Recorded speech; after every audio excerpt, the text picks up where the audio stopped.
फातिमा की रानी माँ, प्रभु यीशु की माँ, आसरा तू ही है माँ।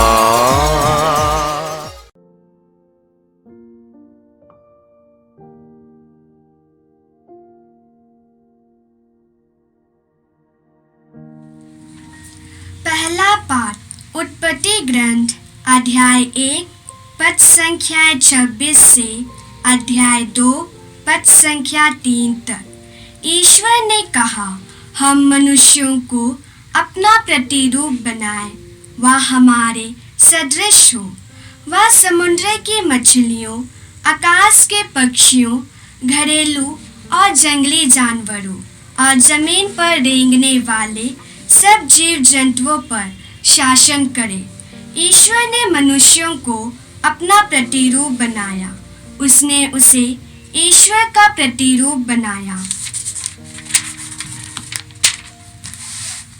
उसने नर और नारी के रूप में उनकी सृष्टि की।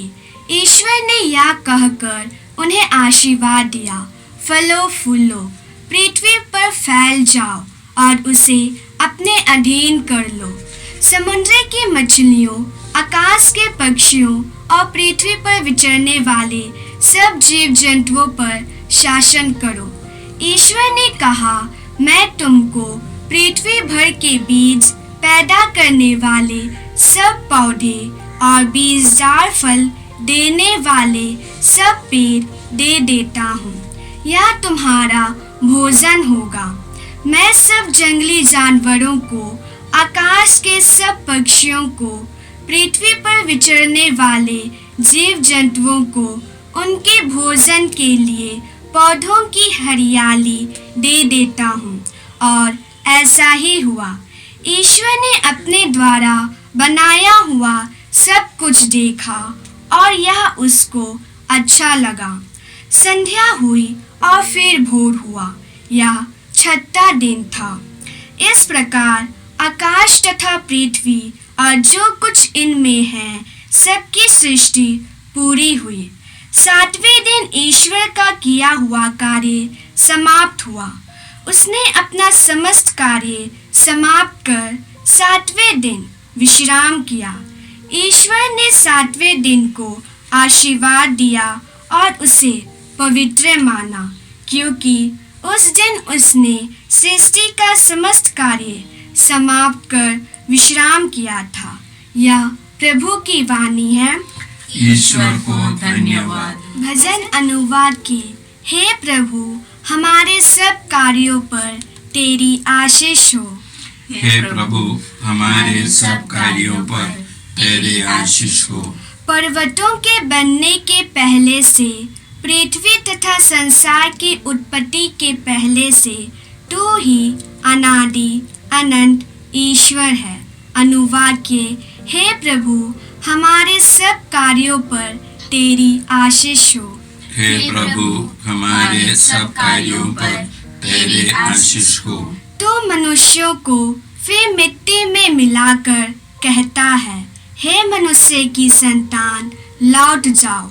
1000 वर्ष भी तुझे बीते कल की तरह लगते हैं। वे तेरी गिनती में रात के पहर के सदृश हैं। अनुवाद के। हे प्रभु, हमारे सब कार्यों पर तेरी आशीष हो। हे प्रभु, हमारे सब कार्यों पर तेरी आशीष हो। हमें जीवन की क्षण भंगुरता सिखा, जिससे हम में सद्बुद्धि आए। हे प्रभु, क्षमा कर। हम कब तक तेरी प्रतीक्षा करें? तू अपने सेवकों पर दया कर। अनुवाद के। हे प्रभु, हमारे सब कार्यों पर तेरी आशीष हो। हे प्रभु, हमारे सब कार्यों पर तेरी आशीष हो। तू भोर को हमें अपना प्रेम दिखा, जिससे हम दिन भर आनंद के गीत गा सके।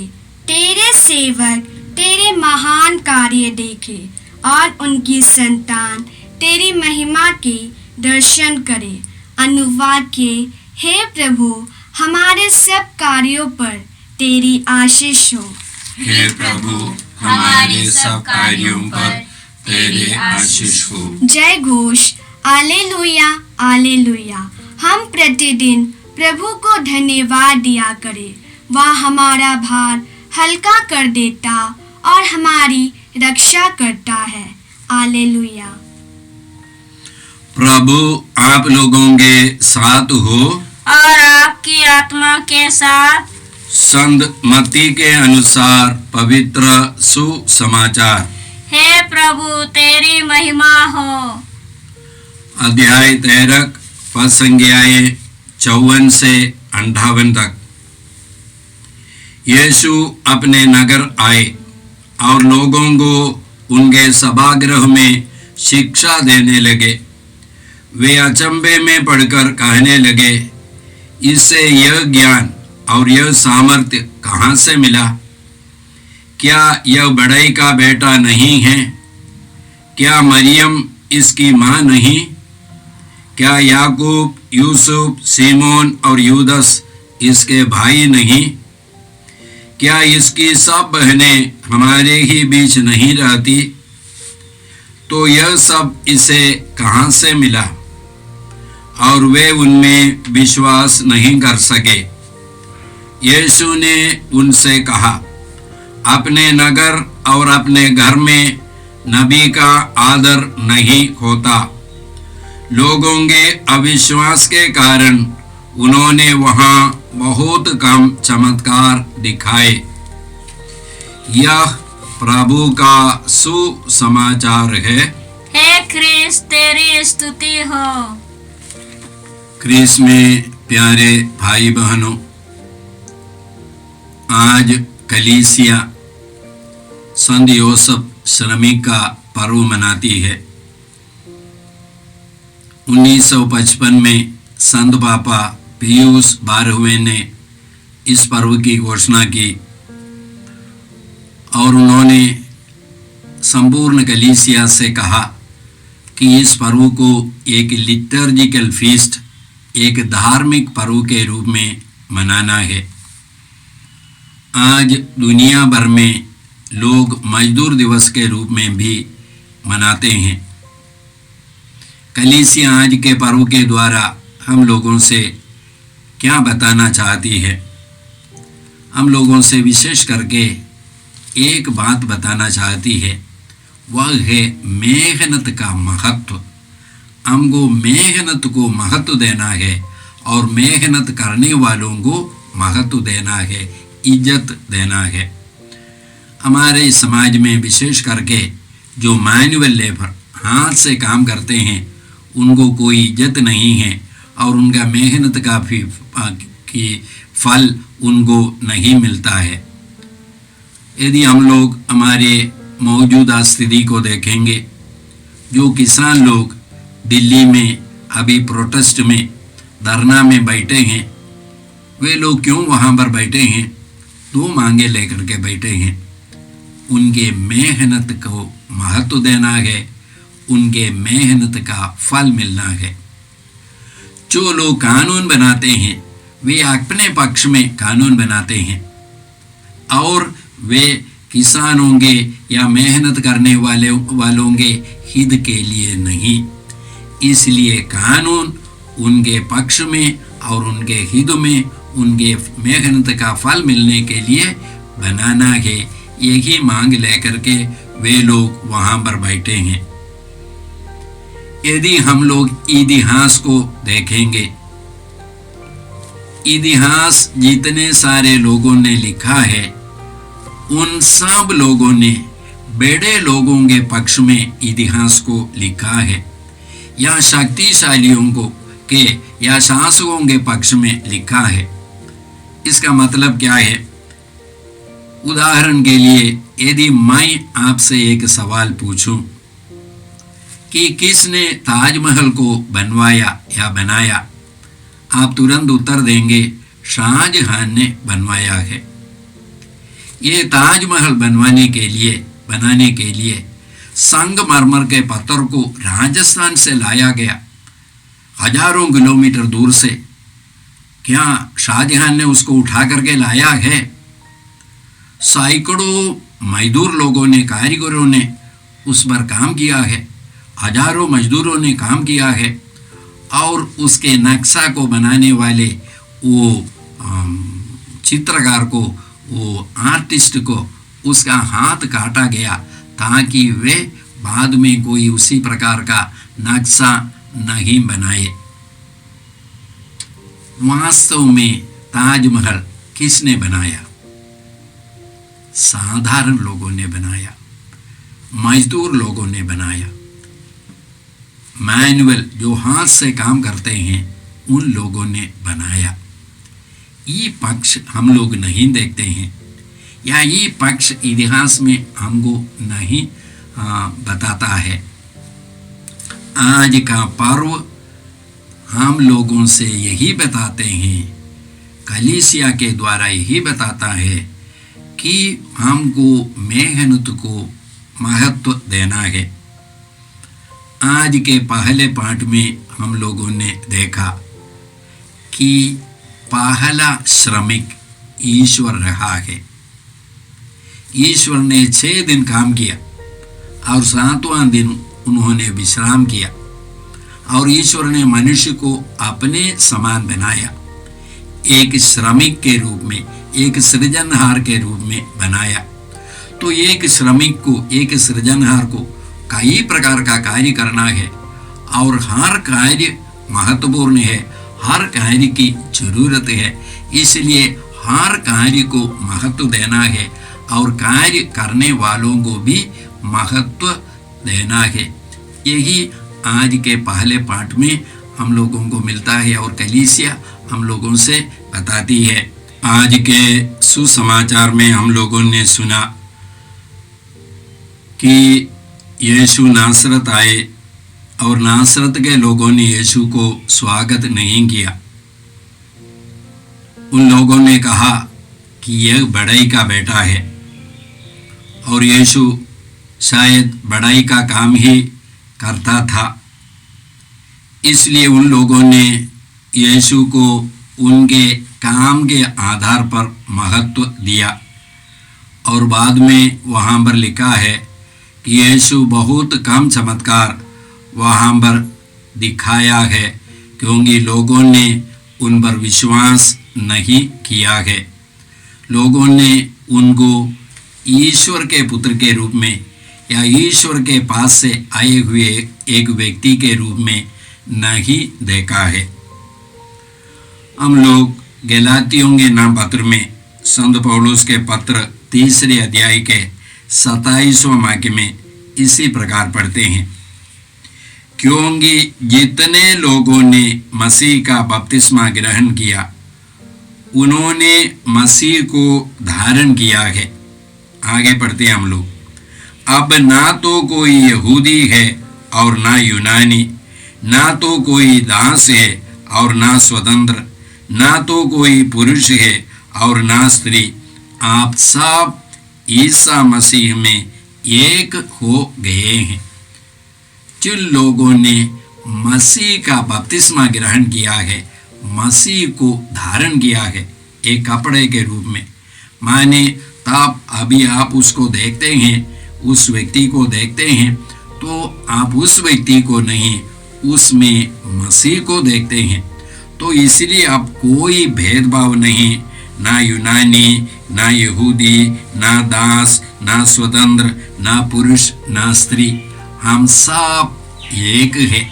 तो हमारा महत्व हमारे काम के कारण नहीं या हमारी अवस्था के कारण नहीं, हमारा महत्व हम सब ईश्वर के हैं, ईश्वर की संतान है।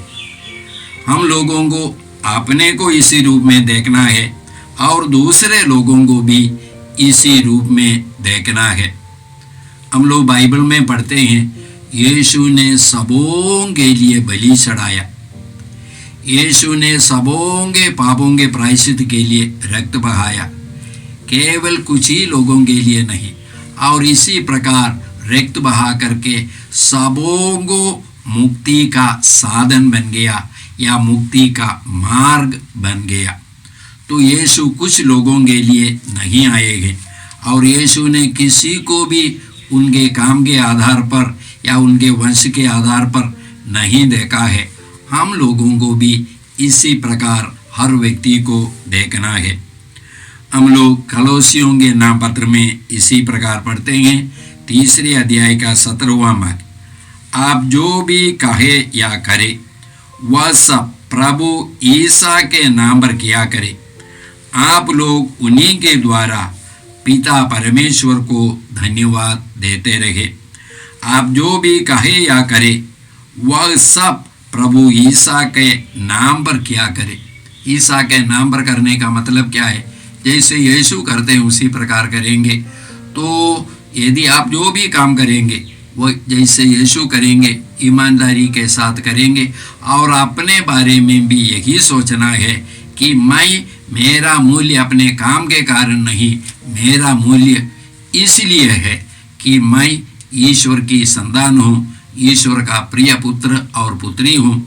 ईश्वर ने मुझे इतना मूल्य दिया है, पिता ईश्वर ने मुझे इतना महत्व दिया है कि उन्होंने मेरे लिए अपने पुत्र को मारने दिया। संत पौलुस ही कुरिन्थियों के नाम पत्र में लिखते हैं, चाहे आप खाए या पिए, कुछ भी करे, ईश्वर की महिमा के लिए किया करे। हमारा हर कार्य ईश्वर की महिमा के लिए होना है। संत मदर तेरेसा ने कहा है, आपके काम का महत्व, कितना बड़ा काम आप करते हैं, इसके आधार पर नहीं, कितने प्यार के साथ आप, कितने प्रेम के साथ आप वह कार्य करते हैं, उसी पर है आपके काम का महत्व। तो भाइयों और बहनों, आज के इस पर्व के अवसर पर हम लोग प्रभु को धन्यवाद देते हैं। संत यूसुफ के लिए धन्यवाद देते हैं, यीशु के लिए धन्यवाद देते हैं कि यीशु के द्वारा हमारे जीवन के हर अवस्था को आशीष में यीशु ने बदल दिया है। इसके लिए हम लोग प्रभु को धन्यवाद देते हैं।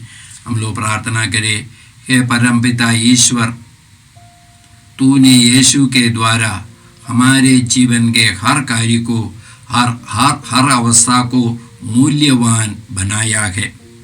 हे पिता ईश्वर, हम तुझसे प्रार्थना करते हैं, हमारे समाज में जो भेदभाव है काम के आधार पर, ये सारे भेदभाव यीशु के नाम पर हमारे बीच से हट जाए। हम हर व्यक्ति को कृपा मिले, ताकि हम लोग ईश्वर के नज़र से हर व्यक्ति को ईश्वर के पुत्र और पुत्री के रूप में हम देख सके। ये प्रार्थना हम करते हैं प्रभु क्रिस्त के द्वारा, आमीन। जय यीशु क्रिस्त में प्रिय भाई और बहनों, प्रभु यीशु ने हमें आदेश दिया है संसार के कोने कोने में जाकर सारी सृष्टि को सुसमाचार सुनाओ। सुसमाचार सुनने के लिए और सुनाने के लिए एक अच्छा मौका है। आप कृपया इस चैनल का सब्सक्राइब करें, लाइक करें, शेयर करें, बेल आइकन दबाएं, ताकि यहाँ की नई वीडियोस की सूचना आपको मिलती रहेगी। साथ साथ आप दूसरों को भी प्रेरणा दें इसका सब्सक्राइब करने के लिए। याद रखें, कल के मिसा के दैनिक पाठ और उस पर टिप्पणियाँ आज ही दोपहर के बाद हम लोग अपलोड करते हैं। कृपया आज ही उसको सुनकर कल की तैयारी करें।